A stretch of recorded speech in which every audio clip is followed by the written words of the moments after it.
अब देखिए, next rule पढ़ते हैं। अगर आपके पास कोई इस तरह से कंपाउंड है AXBY CZ, ठीक है, इसके ऊपर कोई चार्ज नहीं है, तो अगर इसमें हर एक एलिमेंट का ऑक्सीडेशन नंबर को ऐड कर दिया जाए तो सबका जो एडिशन होगा वो हमेशा जीरो आएगा।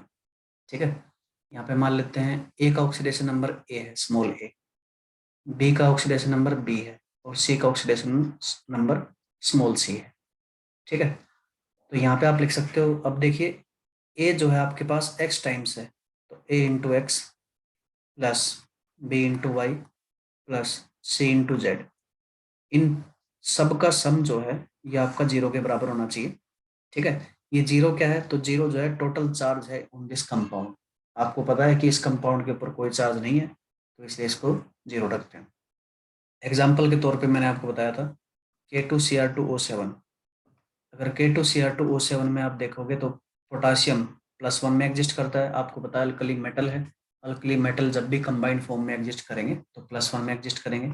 ये -2 है और क्रोमियम का आपको पता है नहीं, तो देखिए यहाँ पे आप इस्तेमाल करेंगे इस फॉर्मूले को, तो 1 × 2, 2 हो जाएगा, प्लस 2 × 1 2 हो जाएगा, प्लस 2 × x 2x हो जाएगा, प्लस 7 × -2, और ये किसके बराबर होगा, जीरो के बराबर होगा।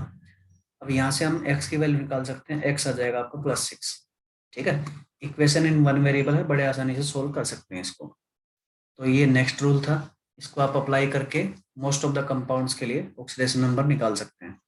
ठीक है बेटा, उसके बाद मैंने ये बताया था कि अगर किसी के ऊपर, किसी कंपाउंड के ऊपर चार्ज है, तो चार्ज के केस में आप क्या करेंगे, इस टोटल की जगह आप क्या रखोगे, उस चार्ज को बराबर कर दोगे। जैसे कि अमोनियम आयन मान लीजिए, अमोनियम आयन के अंदर अगर नाइट्रोजन का ऑक्सीडेशन नंबर निकालना चाहो तो नाइट्रोजन का x होगा। नाइट्रोजन और हाइड्रोजन इलेक्ट्रोनेगेटिविटी नाइट्रोजन की ज्यादा होगी तो हाइड्रोजन पे +1 जाएगा। ठीक है, तो यहाँ से आप लगा सकते हो x + 4 will be equal to, total charge ये है इस पूरे कंपाउंड के ऊपर, विल बी इक्वल टू +1, तो x यहाँ पे आपका आ जाएगा -3। ठीक है, तो इस तरह से आपने अप्लाई करना है। इसी तरह से नेगेटिव चार्ज के लिए भी आप अप्लाई कर सकते हैं। अब देखिए, ये फॉर्मूला हो सकता है किसी किसी जगह आपका एप्लीकेबल ना हो, वो मैंने आपको बता दिया था। ऑक्सीजन की जगह गड़बड़ आती है आपके, ऑक्सीजन कभी कभी क्या होता है कि परऑक्साइड लिंकेज बना देता है कहीं पे। ठीक है, तो वहां पे गड़बड़ होती है। तो गड़बड़ के केस में मैंने आपको बताया था, अगर आपका maximum oxidation number group number से ज्यादा आ रहा है तो वहां पे आपने थोड़ा सा ध्यान रखना है। ठीक है, हाँ बेटा, डिफरेंस मैं समझाता हूँ प्रिंस। तो देखिए, मैंने आपको बताया, एक मिनट,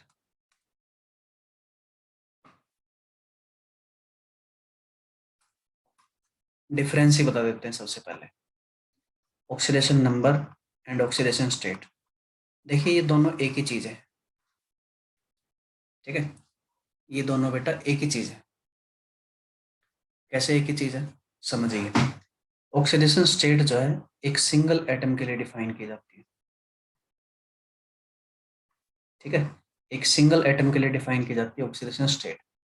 लेकिन ऑक्सीडेशन नंबर क्या होता है, ऑक्सीडेशन नंबर होता है average of oxidation state of one type of elements,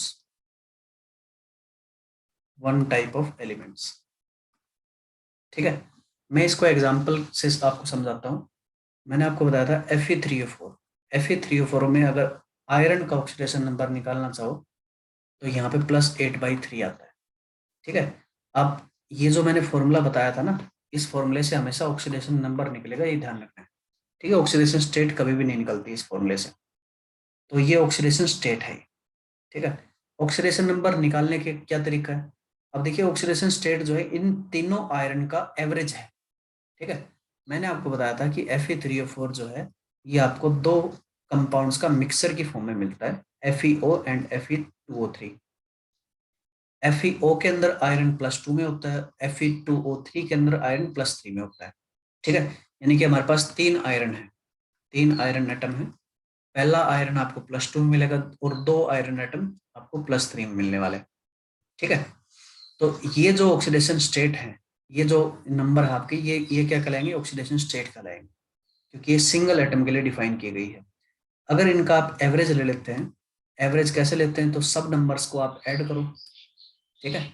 आपने जो है फॉर्मूला भी पढ़ा हुआ, समेशन ऑफ ऑल नंबर्स, ठीक है, summation of xi divide by total numbers, इस तरह से आप जो है एवरेज निकाल सकते हैं, ठीक है। तो इन सबको ऐड करो, टोटल नंबर कितने हैं, टोटल नंबर 3 है, तो ये कितना आ जाएगा +8/3, ठीक है। तो इतना डिफरेंस है, इतना डिफरेंस आपने याद रखना।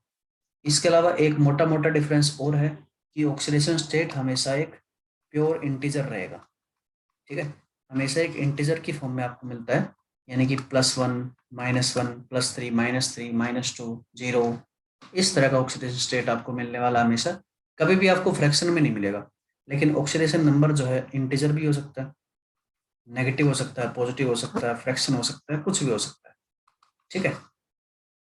इसकी वजह क्या है, इसकी वजह है क्योंकि ऑक्सीडेशन नंबर अपने आप में क्या है, एवरेज है, और एवरेज जो है फ्रैक्शन हो सकता है, कोई दिक्कत नहीं उसमें, कोई बड़ी बात नहीं है, ठीक है बेटा। तो डिफरेंस समझ में आया सभी को, ऑक्सीडेशन नंबर और ऑक्सीडेशन स्टेट में क्या डिफरेंस है, सभी को समझ में आया ये बात।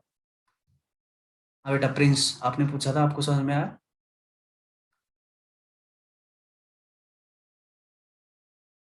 यस।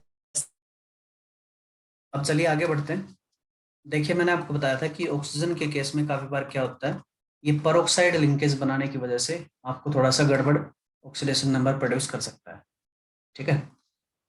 इसका एग्जांपल मैंने आपको बताया था CrO5। CrO5 में आपको ऐसा लगेगा कि क्रोमियम का ऑक्सीडेशन नंबर जो है +10 आना चाहिए, ठीक है, जो कि एक्चुअल में नहीं आ पाता है। आपको पता है क्रोमियम जो है 6th बी ग्रुप के अंदर आता है। 6th बी का मतलब क्या है, ये मैक्सिमम +6 ऑक्सीडेशन स्टेट प्रोड्यूस कर सकता है, ठीक है। तो अब इसमें +6 कैसे पता लगेगा, तो इसका आपको स्ट्रक्चर पता होना चाहिए, बिना स्ट्रक्चर के आप जो है इसका ऑक्सीडेशन नंबर नहीं पता कर सकते हैं, ठीक है। स्ट्रक्चर आपको पता है, अब बॉन्ड ब्रेकिंग टेक्निक अपनाओगे, तो बॉन्ड ब्रेकिंग टेक्निक के अंदर मैंने क्या बताया था, बॉन्ड ब्रेकिंग टेक्निक के अंदर मैंने आपको बताया था, अगर मान लीजिए कि इस तरह से एक बॉन्ड बना हुआ है और यहाँ पे electronegativity of B is greater than electronegativity of A है, ठीक है। तो इस बॉन्ड को अगर आप ब्रेक करोगे तो बी के ऊपर माइनस जाएगा और ए के ऊपर प्लस जाएगा, जो ज्यादा इलेक्ट्रोनेगेटिव होता है उसी के ऊपर माइनस जाता है, और जो कम इलेक्ट्रोनेगेटिव होता है उसके ऊपर प्लस जाता है, ठीक है। ये ध्यान रखना, एक बॉन्ड को अगर ब्रेक करोगे तो एक चार्ज जाएगा, दो बॉन्ड को ब्रेक करोगे तो दो चार्ज जाएंगे, ठीक है। और अगर तीन बॉन्ड को ब्रेक करते हो तो तीन चार्ज जाएंगे, और अगर चार भी होते कहीं पे, ठीक है, तो चार बॉन्ड को ब्रेक करते हैं तो चार चार्ज जाता है, लेकिन चार वाला जनरली केस हमें नहीं दिखता है, ठीक है। इसके अलावा कोऑर्डिनेट बॉन्ड भी हो सकता है, तो कोऑर्डिनेट बॉन्ड के केस में ध्यान रखना स्पेशली, ये -2 जाता है इसके ऊपर। इसकी वजह मैंने आपको बताई थी। सबसे पहली बात तो ये मान लीजिए एक्सेप्टर है और ये डोनर है, तो डोनर के ऊपर हमेशा, अगर इसको आप कोवलेंट बॉन्ड बनाना चाहो, ठीक है, तो डोनर के ऊपर हमेशा नेगेटिव चार्ज आता है और एक्सेप्टर के ऊपर हमेशा पॉजिटिव चार्ज आता है। अगर इस बॉन्ड को ब्रेक करते हो, ये सिंगल बॉन्ड है, तो इसके ऊपर नेगेटिव चार्ज आएगा और इसके ऊपर पॉजिटिव चार्ज आएगा, ठीक है। तो ये वजह है -2 चार्ज आने की, ठीक है बेटा। इसके अलावा अगर सेम एलिमेंट की बात कर रहे हैं, तो सेम एलिमेंट के बीच में अगर बॉन्ड है तो उससे कोई फर्क नहीं पड़ता, 0 0 कंट्रीब्यूशन होगा, ठीक है। बी बी के बीच में अगर बॉन्ड है तो भी 0 0, कितना ही बॉन्ड बना लो, 2 बना लो, 3 बना लो, 5 बना लो, 10 बना लो, कितने ही बॉन्ड बना लो, कोई फर्क नहीं पड़ेगा, 0 ऑक्सीडेशन नंबर होने वाला है। इससे पहले मैंने आपको बताया था कि फ्री स्टेट में जो एलिमेंट होते हैं उनमें ऑक्सीडेशन नंबर 0 होता है। यहाँ से आप इसको कंफर्म कर सकते हैं, H2 मॉलिक्यूल में ऑक्सीडेशन नंबर क्या होता है, 0 होता है। यहाँ से आप बता सकते हैं इस बॉन्ड को अगर ब्रेक करोगे तो मोर इलेक्ट्रोनेगेटिव कौन है, दोनों की इलेक्ट्रोनेगेटिविटी बराबर है, इसलिए किसी के ऊपर शिफ्ट नहीं होंगे चार्ज, इसलिए यहाँ पे 0 0 हो जाता है, ठीक है। इसी तरह से ऑक्सीजन मॉलिक्यूल 0 0 आएगा इस बॉन्ड को ब्रेक करने पर। नाइट्रोजन मॉलिक्यूल, नाइट्रोजन में भी इसी तरह से आप जो है लिखते हैं। तो ये बॉन्ड ब्रेकिंग टेक्निक इस्तेमाल करके जो है आप इस तरह के मॉलिक्यूल्स का ऑक्सीडेशन स्टेट निकाल सकते हैं, ठीक है। तो यहाँ पे आप बॉन्ड ब्रेकिंग टेक्निक इस्तेमाल करोगे, यहाँ पे आपको +2 मिलेगा, ठीक है। यहाँ पे +1 -1, यहाँ पे +1 -1, यहाँ +1 -1, और यहाँ +1 एंड -1, इन सबको ऐड करके देखोगे तो क्रोमियम आपको +6 ऑक्सीडेशन स्टेट के अंदर मिलने वाला है, ठीक है। तो ये मिसलेनियस कंसेप्ट मैंने आपको बताया था, ठीक है बेटा, इनको ध्यान रखना। और हाँ, इसके ऊपर हरियाणा एनटीएससी के अंदर क्वेश्चन आ चुका है। ठीक है, मैं आपको दिखाऊंगा अभी थोड़ी देर में, वो क्वेश्चन दिखाऊंगा और कुछ उस क्वेश्चन को जो है वहां पे सोल्व कर लेंगे। अभी देखिए आगे बढ़ते हैं। तो ऑक्सीडेशन नंबर आपने निकालना सीख लिया सारा। अब देखिए ऑक्सीडेशन नंबर कंसेप्ट के हिसाब से रेडॉक्स रिएक्शन होती क्या है वो देख लेते हैं। तो रेडॉक्स रिएक्शन में ऑक्सीडेशन जो है ये आपका इंक्रीज इन ऑक्सीडेशन स्टेट होगा, इंक्रीज इन ऑक्सीडेशन स्टेट और ऑक्सीडेशन नंबर, इसको हम बोलेंगे ऑक्सीडेशन रिएक्शन। रिडक्शन क्या होगा? तो रिडक्शन होगा डिक्रीज इन ऑक्सीडेशन स्टेट या ऑक्सीडेशन नंबर। ऑक्सीडेशन स्टेट या ऑक्सीडेशन नंबर के अंदर डिक्रीमेंट अगर होगा तो वो क्या कहलाएगा? रिडक्शन कहलाएगा। ठीक है, पहले वाले कुछ एग्जाम्पल उठा के देख लेते हैं। तो यहाँ पे देखिए मैग्नीशियम का अगर ऑक्सीडेशन करते हैं तो मैग्नीशियम ऑक्साइड बनता है। ठीक है, यहाँ पे आपको पता है मैग्नीशियम का ऑक्सीडेशन हो रहा है। ठीक है, लेकिन इसको हम कंफर्म कर सकते हैं बाई रेडॉक्स रिएक्शन। कैसे? By oxidation number method. कैसे? मैग्नीशियम आपको पता है एलिमेंटल स्टेट में जीरो ऑक्सीडेशन स्टेट। मैग्नीशियम अगर यहाँ पे कंपाउंड में देखते हो तो कंबाइंड स्टेट में हमेशा सेकंड ग्रुप एलिमेंट +2 में जाते हैं। ये आ गया, ये क्या हुआ? 0 से +2 गया। अब यहाँ पे देखिए इंक्रीज हमेशा साइन के साथ कंसिडर करना आपने। ठीक है, हाँ बेटा बिल्कुल बटरफ्लाई स्ट्रक्चर था क्रोमियम पेंटाऑक्साइड का। यहाँ पे देखिए आपको जो है साइन हमेशा कंसिडर करना है। ठीक है, यानी कि अगर आपसे पूछे कि -3 बड़ा है या +1 बड़ा है तो ऑब्वियसली +1 बड़ा होगा। ठीक है, यानी कि साइन आपको कंसिडर करना है, प्लस वाला हमेशा बड़ा होता है, माइनस वाला हमेशा छोटा होता है। ठीक है, आपसे पूछे कि -1 बड़ा है 0 बड़ा है तो ऑब्वियसली 0 बड़ा है। तो इस तरह से आपने जो है चीज़ों को समझ के चलना है। तो यहाँ पे आपको दिख रहा है कि oxidation number is increased. Oxidation number अगर किसी चीज़ का इंक्रीज होता है तो क्या कहलाता है? ऑक्सीडेशन कहलाता है। तो magnesium is being oxidised, magnesium का क्या हो रहा है? ऑक्सीडेशन हो रहा है।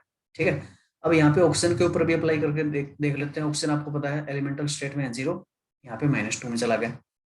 इसका क्या हुआ? Decrease in oxidation state. ठीक है, अब देखिए डिक्रीज होने की वजह से इसका हम क्या बोलेंगे? रिडक्शन बोलेंगे। ठीक है बेटा, इसका क्या होगा? रिडक्शन होगा। इसका क्या होगा? ऑक्सीडेशन होगा। तो इस तरह से हम कंसेप्ट को अप्लाई कर सकते हैं। अभी देखिए इसके अंदर जो है एक कंसेप्ट और आता है, what is reductant and oxidant. ठीक है, इनके और भी नाम है। रिडक्टेंट को हम रिड्यूसर भी बोलते हैं, रिड्यूसिंग एजेंट भी बोलते हैं, ऑक्सीडेंट को ऑक्सीडाइजर बोलते हैं, ऑक्सीडाइजिंग एजेंट बोलते हैं। ठीक है, तो वो सारे नाम आपने ध्यान रखने हैं, वो किसी भी नाम से आ सकता है आपके सामने। रिडक्टेंट क्या होता है? रिडक्टेंट सिंपली जिसका खुद का ऑक्सीडेशन होता है और दूसरे का रिडक्शन करवाए उसको हम बोलेंगे रिडक्टेंट। ठीक है, रिडक्टेंट क्या होगा? जो दूसरे का रिडक्शन करवाए। ठीक है, जो दूसरे का रिडक्शन करवाएगा वो खुद का क्या करवाएगा? ऑक्सीडेशन करवाएगा भाई। ठीक है, भाई दूसरे का रिडक्शन करवाने के लिए क्या करना पड़ेगा? उसको इलेक्ट्रॉन को लॉस करना पड़ेगा। और इलेक्ट्रॉन लॉस का मतलब क्या होता है? इलेक्ट्रॉन लॉस का मतलब होता है ऑक्सीडेशन। ठीक है, तो ये बात ध्यान रखनी है, जो खुद का रिडक्शन, खुद का ऑक्सीडेशन करवाए और दूसरे का रिडक्शन करवाए उसको हम बोलेंगे रिडक्टेंट। ठीक है, और इसका उल्टा, यानी कि जो खुद का रिडक्शन करवाए और दूसरे का ऑक्सीडेशन करवाए उसको हम क्या बोलेंगे? ऑक्सीडेंट बोलेंगे। यहाँ पे आप देख सकते हो मैग्नीशियम का खुद का ऑक्सीडेशन हो रहा है तो ये दूसरे का क्या करवाएगा? रिडक्शन करवाएगा, तो इसको हम बोलेंगे reductant.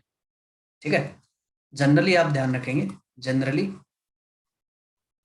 Metals are strong reducing agents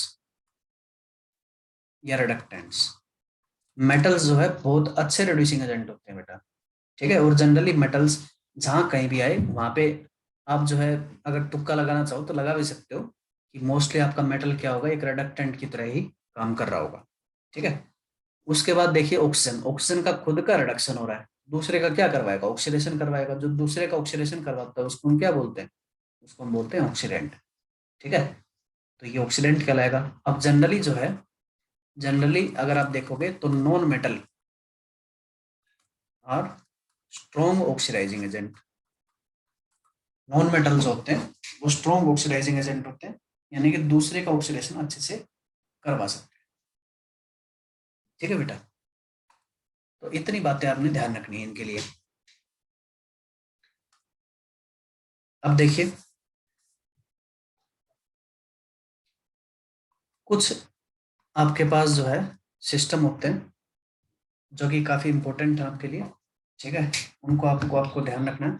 जैसे कि KMnO4 जो है काफी जगह आपका जो है ऑक्सीडाइजिंग एजेंट की तरह काम करता है, ठीक है, और काफी अच्छा खासा ऑक्सीडाइजिंग एजेंट है, इसका आपने ध्यान रखना है, ठीक है बेटा। अब देखिए KMnO4 जो है ये जनरली एसिडिक मीडियम में काम करता है आपका, ठीक है।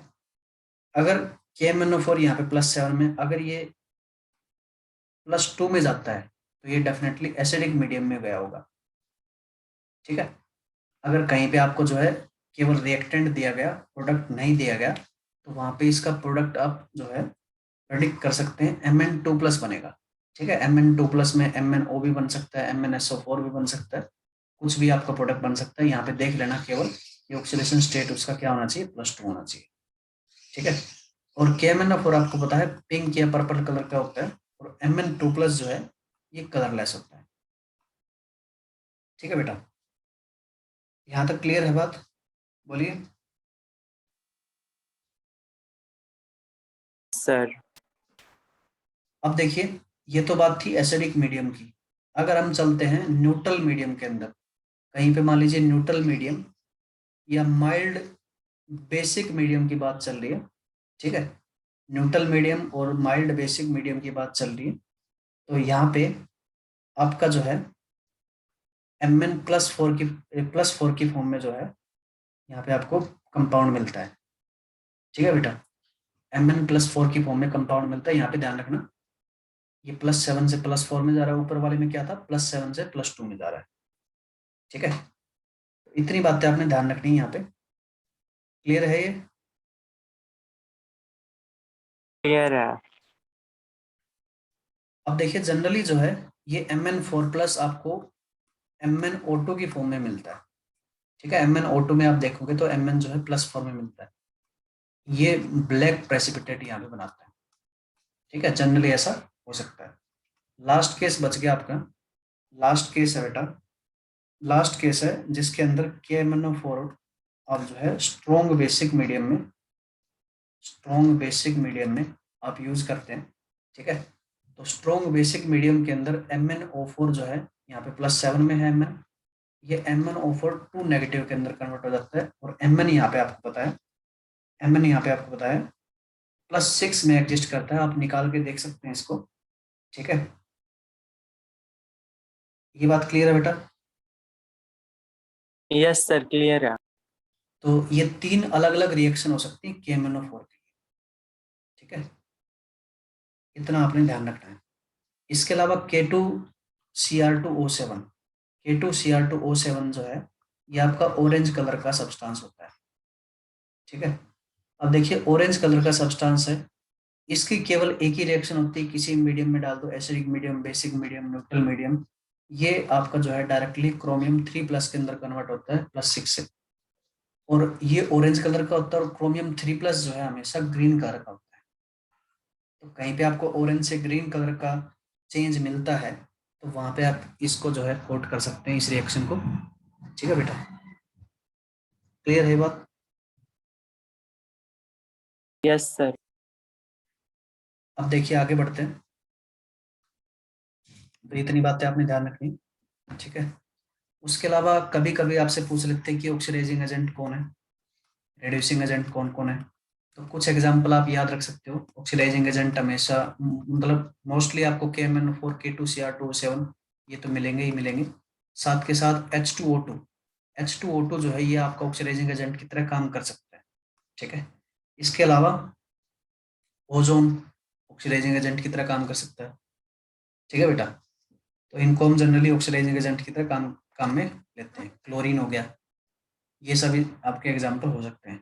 रिड्यूसिंग एजेंट में मैंने आपको बताया मेटल्स मेटल्स जो है वो जनरली रिड्यूसिंग एजेंट की तरह काम कर सकते हैं, ठीक है।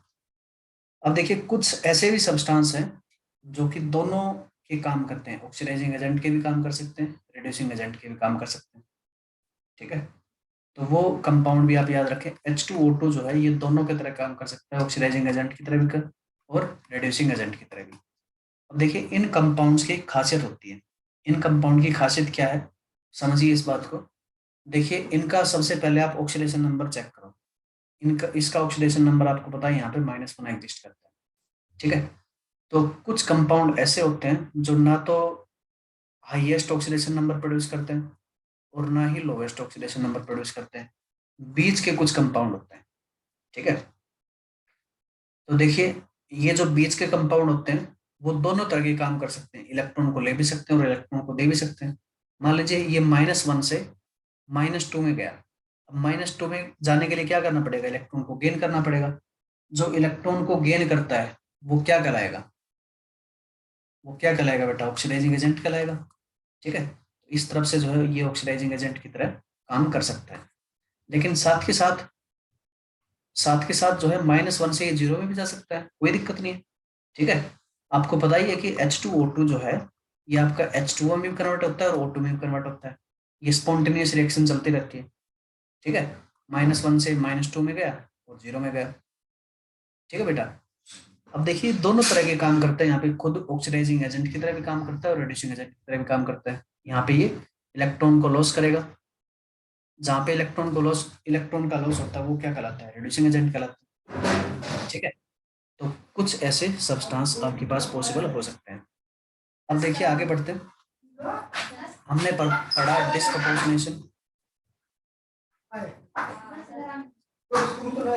डिस्प्रपोर्शनेशन एंड कौन प्रपोर्शनेशन, ठीक है। डिस्प्रपोर्शनेशन का मतलब क्या होता है, मैंने आपको बताया, अगर सेम एलिमेंट का ऑक्सीडेशन हो और सेम एलिमेंट का रिडक्शन हो, ठीक है। सेम एलिमेंट का ऑक्सीडेशन और रिडक्शन अगर होता है तो उसको हम बोलते हैं डिस्प्रपोर्शनेशन रिएक्शन। कौन प्रोपोर्शनेशन इसका उल्टा होता है। इसको थोड़ा सा वर्ड्स की फॉर्म में समझाना थोड़ा सा मुश्किल है, लेकिन आप उल्टा करके देख लेना। देखिए अगर आप H2O2 को सिंपली देखते हैं, H2O और O2 के अंदर कन्वर्ट होता है, तो ऑक्सीजन -1 से -2 में गया, रिडक्शन हुआ। ऑक्सीजन -1 से 0 में गया, ऑक्सीडेशन हुआ, ठीक है। तो दोनों होते हैं यहाँ पे सेम एलिमेंट का, इसलिए डिस्प्रोपोर्शनेशन रिएक्शन कहलाता है। अगर मान लीजिए इसका उल्टा करते हैं, H2O + O2 गिविंग H2O2, तो यहाँ पे आप देखिए ये -2 में है, 0 में है, -1 में चला गया। सेम एलिमेंट जो है डिफरेंट ऑक्सीडेशन स्टेट के अंदर है, लेकिन फाइनली प्रोडक्ट के अंदर जब जाते हैं तो उनका ऑक्सीडेशन नंबर सेम हो जाता है। -2 है, इसका ऑक्सीडेशन होके -1 में गया, 0 है, ये इसका रिडक्शन होके -1 में गया, तो इसको हम बोलते हैं कौन प्रोपोर्शनेशन, ठीक है। तो ये सब बातें हम आज जो है डिटेल में पढ़ चुके हैं। इस तरह की बातें जो है आपके सामने आ सकती हैं। हाँ बेटा बिल्कुल, कौन डिस्प्रोपोर्शनेशन का केस हो गए, ठीक है। अब देखिए नेक्स्ट आपका ये रिडॉक्स रिएक्शन के बारे में हमने कंप्लीटली पढ़ लिया। अब कुछ एग्जांपल ऐसे हैं जो डेली लाइफ में आप यूज करते हैं रिडॉक्स रिएक्शन से रिलेटेड, जैसे कि फोटोसिंथेसिस है, फोटोसिंथेसिस हुआ, डाइजेशन हुआ, ये सभी क्या है, रेडॉक्स रिएक्शन के एग्जांपल है। आप इसमें देख सकते हो फोटोसिंथेसिस और डाइजेशन की रिएक्शन तो लगभग बराबर ही होती है, ठीक है, उल्टा कर देते हैं बस। तो मैं डाइजेशन की रिएक्शन लेके चल रहा हूँ C6H12O6। अगर इसको आप O2 के साथ रिएक्ट करवाते हो CO2 + H2 बनता है, ठीक है। यहाँ पे आप देख सकते हैं कार्बन जो है 0 ऑक्सीडेशन स्टेट के अंदर था, यहाँ पे ऑक्सीजन 0 में था, ठीक है। ये हम निकाल चुके थे पहले, इसको निकाल के देख लेना। तो कार्बन यहाँ से 0 से कहाँ गया, +4 में गया, इसका क्या हुआ, ऑक्सीडेशन हुआ, ठीक है। ऑक्सीजन 0 से कहाँ गया, -2 में गया, इसका क्या हुआ, रिडक्शन हुआ, ठीक है। तो ये डेली लाइफ में यूज करने वाले एग्जांपल हैं जिनमें रिडॉक्स रिएक्शन यहाँ पे होती है। इसके अलावा आपने जो है कोरोजन के बारे में पढ़ा। कोरोजन हमने जो है बहुत सारे टाइप का पढ़ा। सबसे पहले रस्टिंग, रस्टिंग स्पेशली जो है आयरन के कोरोजन को हम बोलते हैं। इसके अलावा टार्निशिंग, टार्निशिंग जो है बहुत सारे एलिमेंट के लिए होते हैं, मोस्टली एलिमेंट्स जो है टार्निश करते हैं।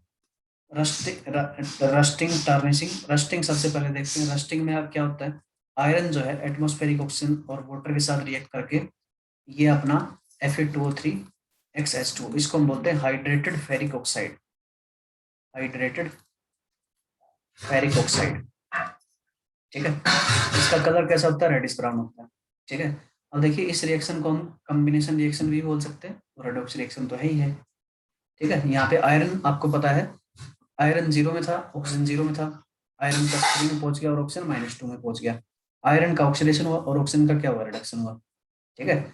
मैकेनिज्म कैसे जाता है, वो मैं बता चुका हूँ आपको। मैकेनिज्म आपके लेवल पे इतना इंपॉर्टेंट नहीं है, किस तरह से होता है वो हम 11th या 12th क्लास में पढ़ेंगे जाके, ठीक है। टार्निशिंग का मतलब होता है कुल मिला के एक शाइनी सरफेस है, शाइनी सरफेस अगर थोड़ा सा डल पड़ जाता है उसको हम बोलते हैं टार्निशिंग। टार्निशिंग आपने जो है सिल्वर का पढ़ा। सिल्वर स्पेसिफिकली H2S गैस के साथ रिएक्ट करके Ag2S बनाता है, ठीक है। ये स्पेशल रिएक्शन है। Ag2S जो है ब्लैक कलर का होता है, साथ में हाइड्रोजन गैस निकलती है। इसके अलावा सिल्वर जो है कभी कभी ऑक्सीजन गैस के साथ भी रिएक्ट कर जाता है, और ये Ag2O ये प्रोडक्ट भी बनाता है, इसका भी कलर ब्लैक होता है, ठीक है। लेकिन मोस्टली ये रिएक्शन होती है, इसको आप ध्यान रखेंगे। सिल्वर की टार्निशिंग, सिल्वर आपको पता है सिल्वर जो है सिल्वरी व्हाइट कलर का होता है, ठीक है। बहुत ही शाइनी सरफेस होता है इसका जब नया बनाओगे आप, लेकिन कुछ टाइम के बाद जो है डल पड़ जाता है, ये होता है टार्निशिंग की वजह से। कुछ कंपाउंड ऐसे, कुछ एलिमेंट ऐसे हैं जिनकी रिएक्टिविटी काफी ज्यादा होती है, जैसे कि मैग्नीशियम, एल्यूमिनियम, ठीक है, कैल्शियम। ये काफी हाई रिएक्टिव एलिमेंट है, लेकिन इनका टार्निश होके इनके ऑक्साइड के लेयर जो है इनके ऊपर जम जाते हैं, ठीक है। इनकी ऑक्साइड लेयर स्टेबल होती है, इसलिए ये प्रोटेक्ट हो जाते हैं। लेकिन कोरोजन के अंदर जो रस्ट बनता है ये थोड़ा सा फ्लेकी नेचर का होता है। फ्लेकी का मतलब क्या है, एक बार सरफेस के ऊपर बना और ये निकल जाता है सरफेस से, फिर जो नया सरफेस है वो एक्सपोज हो जाता है, और इस तरह से प्रोसेस चलता रहता है। और कोरोजन ऑफ आयरन जो है बहुत खतरनाक चीज है। बिल्डिंग खराब हो जाती है, ब्रिज खराब हो जाते हैं, ठीक है, हमारे आर्टिकल्स खराब हो जाते हैं, तो काफी प्रॉब्लम है रस्टिंग की। इसकी इसका समाधान भी देखते हैं, ठीक है, प्रिवेंशन भी देखते हैं। अब देखिए टार्निशिंग के अंदर ये एक स्पेशल चीज है कि अंदर वाला मटेरियल जो है आपका बच जाता है, ठीक है। इसलिए इसको हम रिलेट भी करते हैं कि मैग्नीशियम रिबन को बर्न करने से पहले उसको थोड़ा सा स्क्रैच करना पड़ता है, रब करना पड़ता है। क्यों? क्योंकि टार्निशिंग की वजह से मैग्नीशियम ऑक्साइड की लेयर जो बनी है उसको निकालना जरूरी है, वरना रिएक्शन होगी नहीं, ठीक है। तो ये कुछ इंपॉर्टेंट बातें, इनको आप ध्यान रखेंगे हमेशा। इसके अलावा हमने पढ़ा था कॉपर की टार्निशिंग। कॉपर में स्पेशल केस है, ये CO2 H2O के साथ कंबाइन करके बनाते हैं copper carbonate and copper hydroxide. इसको हम बोलते हैं basic copper carbonate, basic copper carbonate, ठीक है। बेसिक कॉपर कार्बोनेट कैसा होता है? ग्रीन कलर का होता है। इस ग्रीन कलर को निकालने के लिए हम क्या करते हैं? लेमन यूज करते हैं। लेमन क्या करता है? लेमन आपको पता है एसिडिक है, ये बेसिक नेचर का है। एसिड और बेस रिएक्ट करते हैं, सोल्ट बनाते हैं। सोल्ट सा वाटर सोल्यूबल होते हैं, तो इसलिए ये बाहर निकलता रहता है। लेकिन ध्यान रखना, कॉपर का जो यूटेंसिल है जिसके ऊपर ये टार्निशिंग हुई है उसका वेट धीरे धीरे कम होता जाता है। क्यों? क्योंकि जैसे जैसे हम उसको साफ करते जाते हैं वैसे वैसे कुछ कॉपर लॉस होता रहता है यहाँ पे, ठीक है। ये दिक्कत, ये आपकी टार्निशिंग ऑफ कॉपर। अब देखते हैं प्रिवेंशन, इसको प्रिवेंट कैसे कर सकते हैं। तो प्रिवेंशन का तरीका है, अब देखिए प्रिवेंशन को समझने से पहले जो है आपको ये बात ध्यान रखनी है कि रिएक्शन हमेशा कांटेक्ट की वजह से होती है। अगर आप कांटेक्ट को ब्रेक कर देते हो रिएक्शन खत्म हो जाएगी, ठीक है। तो कांटेक्ट को ब्रेक करने का तरीका क्या है? कुछ ऐसी चीज अप्लाई कर दो जो उनके बीच में रिएक्शन ना होने दे, ठीक है। जैसे कि ऑयल, पेंट, ग्रीस, ठीक है। या इससे और भी स्मार्ट तरीके हो सकते हैं, अलॉय। अलॉय बनाने की वजह से क्या होता है, अलॉय बनाने पर कुछ ऐसे एलिमेंट हम उसके अंदर ऐड कर देते हैं जिनके ऑक्साइड स्टेबल होते हैं। जैसे कि मैं आपको बताऊं, स्टील जो है ये रस्ट क्यों नहीं करता है, या रस्ट कम करता है तो कम क्यों करता है? स्टील के रस्ट कम करने की वजह है इसमें क्रोमियम का, ठीक है। क्रोमियम क्या करता है? अपना ऑक्साइड बना लेता है, क्रोमियम ऑक्साइड, ठीक है।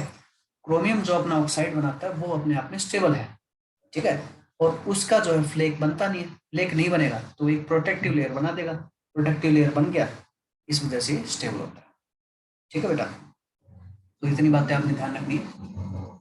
इसके अलावा ये भी पता होना चाहिए कि रस्टिंग जो है इसके अंदर इम्प्योरिटी का काफी बड़ा रोल होता है। अगर कोई इम्प्योर आयरन है आपके सामने, इम्प्योर आयरन की रस्टिंग जो है काफी फास्ट होती है। मान लीजिए आपने जो है पिग आयरन लिया, पिग आयरन के अंदर जो है इम्प्योरिटी हाई होती है। अब ये इम्प्योरिटी कितनी होती है, क्या होती है इम्प्योरिटी, ये सब मेटल नॉन मेटल में हम पढ़ेंगे डिटेल में, ठीक है। अभी के लिए इतना ध्यान रखो कि पिग आयरन जो है ये आपका आयरन का ही एक टाइप है। ये इसके अंदर इम्प्योरिटी काफी हाई होती है, इसकी रस्टिंग बहुत फास्ट होती है। अगर आप इम्प्योरिटी को कम कर देते हो तो रस्टिंग स्लो हो जाती है या कम हो जाती है। ठीक है बेटा। उसके अलावा गैल्वेनाइजेशन कर सकते हो, जिंक की कोटिंग आप कर दो। मोस्टली जो कार्स होती है ना, कार्स स्कूटर्स, तो उनके ऊपर, उनके अंदर जो आप स्टील या आयरन यूज करते हैं, तो उसके ऊपर सबसे पहले गैल्वेनाइजेशन किया जाता है, जिसकी वजह से एक ग्रेइश कोट आ जाता है आपका। ठीक है। तो आप कभी देखेंगे तो आपके आपकी गाड़ी या स्कूटी के पेंट के नीचे जो है ग्रेइश एक कोट मिलता है, वो कोट जिंक का होता है। ठीक है। तो इतना आपने ध्यान रखना। उसके अलावा हमने पढ़ा था रेंसिडिटी के बारे में।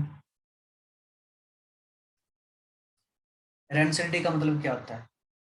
तो रेंसिडिटी का मतलब होता है ऑयल ऑयल और फैट जो आपके खाने के अंदर होते हैं वो ऑटो ऑक्सीडाइज कर जाते हैं। और ऑटो का मतलब होता है बिना किसी एक्सटर्नल हेल्प के ऑटो ऑक्सीडेशन हो जाता है, और ये अपने आप को अल्डिहाइड, कीटोन, कार्बोक्सिलिक एसिड के अंदर कन्वर्ट कर लेते हैं। ठीक है। इनकी स्मेल बहुत खतरनाक होती है और खाना खाने लायक बचता नहीं। इसी को हम बोलते हैं रेंसिडिटी। ठीक है। सिंपल भाषा में बोलो तो रेंसिडिटी क्या है? खाने का खराब होना, रेंसिडिटी कहलाता है। ठीक है बेटा। रेंसिडिटी को प्रिवेंट करने का तरीका क्या है? फ्रीजिंग। खाने को जब फ्रिज में रखते हैं, फ्रीजिंग के अगर आप जो है कंसेप्ट समझे तो ये स्लो डाउन कर देता है रिएक्शन को, slow down the auto oxidation. Auto oxidation को जो है फ्रीज कर देता है, स्लो कर देता है। उसके अलावा आप देखना चाहो तो नेक्स्ट हो सकता है नाइट्रोजन गैस का फ्लश करना। नाइट्रोजन गैस अपने आप में अनरिएक्टिव है। ठीक है। ऑटो ऑक्सीडेशन तो वही ऑक्सीजन की प्रेजेंस में ही होगा, तो अगर ऑक्सीजन नहीं होगी उसकी जगह नाइट्रोजन होगी तो ये प्रोसेस नहीं होगा। ठीक है। इसकी जगह कोई भी इनर्ट इनर्ट गैस ऐड कर सकते थे, लेकिन नाइट्रोजन सबसे सस्ती पड़ती है इसलिए हम इसको ऐड कर देते हैं। ठीक है। इसके अलावा जो हीलियम, नियोन, आर्गन, ये सब आप यूज कर सकते थे, कोई दिक्कत नहीं है, लेकिन इनको निकालने में पैसा बहुत लगता है। ठीक है। इसके अलावा टाइट कंटेनर के अंदर रख दो। टाइट कंटेनर के अंदर रखने की वजह से क्या होगा? जो ऑक्सीजन उस कंटेनर के अंदर है वो तो खराब कर देगी, ठीक बात है, लेकिन अगर प्रोसेस ये चलता रहा तो पूरा का पूरा खाना डिग्रेड हो जाएगा। अगर ऑक्सीजन की सप्लाई डायरेक्टली मिलती रही तो पूरा खाना जो है खराब हो सकता है। उसको प्रिवेंट करने के लिए हम क्या करते हैं? ऑक्सीजन की सप्लाई को लिमिट कर देते हैं। ठीक है। और लास्ट है BHA एंड BHT, ब्यूटाइलेटेड हाइड्रोक्सिएनिजोल और ब्यूटाइलेटेड हाइड्रोक्सीटोलिन। ये क्या होते हैं? एंटीऑक्सीडेंट होते हैं। ये एंटीऑक्सीडेंट क्या करते हैं? अपना सीना चौड़ा करके जो है खड़े हो जाते हैं कि पहले मुझे मारो, ठीक है, बाद में खाने को मारना। ठीक है। जैसे फिल्मों में देखा होगा, हीरो जो है हीरोइन के आगे खड़ा हो जाता है, अपने आप को सेक्रीफाइस करता है। तो एंटीऑक्सीडेंट जो है अपने आप को सेक्रीफाइस करता है टू प्रोटेक्ट द फूड। यानी कि सबसे पहले ऑक्सीडेशन जो है इसका होता है, ऑक्सीजन के साथ सबसे पहले रिएक्शन जो है ये करता है।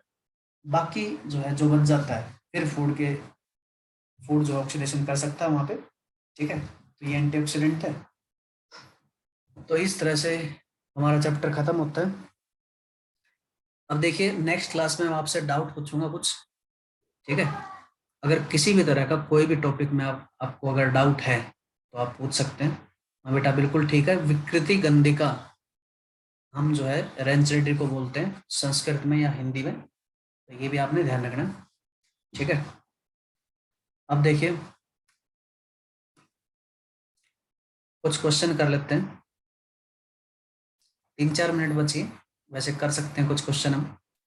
The reaction between aqueous solution of sodium chloride and silver nitrate किस तरह की रिएक्शन प्रोड्यूस करेगा? NaCl plus AgNO3। तो आपको पता है AgCl बनेगा और NaNO3 बन जाएगा। किस तरह की रिएक्शन है? डबल डिस्प्लेसमेंट रिएक्शन है। ये रिएक्शन हम पहले कर चुके हैं, इसको हम क्या बोलेंगे? Displacement reaction. यहाँ पे आप क्लोरीन को जो है हाइड्रोजन की जगह चिपका रहे तो डिस्प्लेसमेंट रिएक्शन कहलाएगी। ठीक है। ये भी हम कर चुके हैं पहले, ये भी हम कर चुके हैं पहले। ये क्वेश्चन देखो, इस क्वेश्चन के लिए स्पेशली जो है मैंने ये PDF आपको दिखाई है। What is the oxidation number of sulphur in peroxo monosulphuric acid? बताओ बेटा। हरियाणा NTSC के अंदर आया हुआ स्टेज 1 2013, करो इस क्वेश्चन को और फटाफट बताओ इसमें ऑक्सीडेशन नंबर कितना होगा सल्फर का।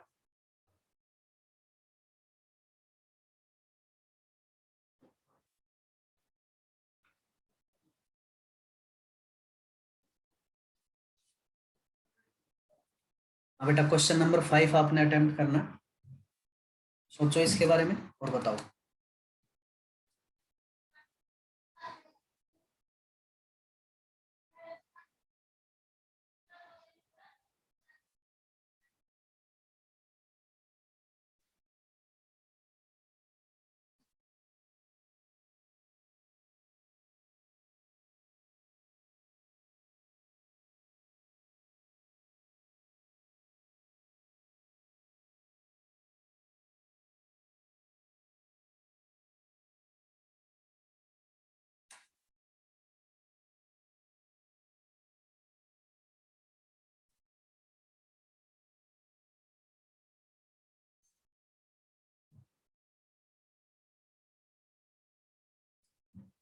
हाँ बेटा +6 सर आएगा। +6 आएगा।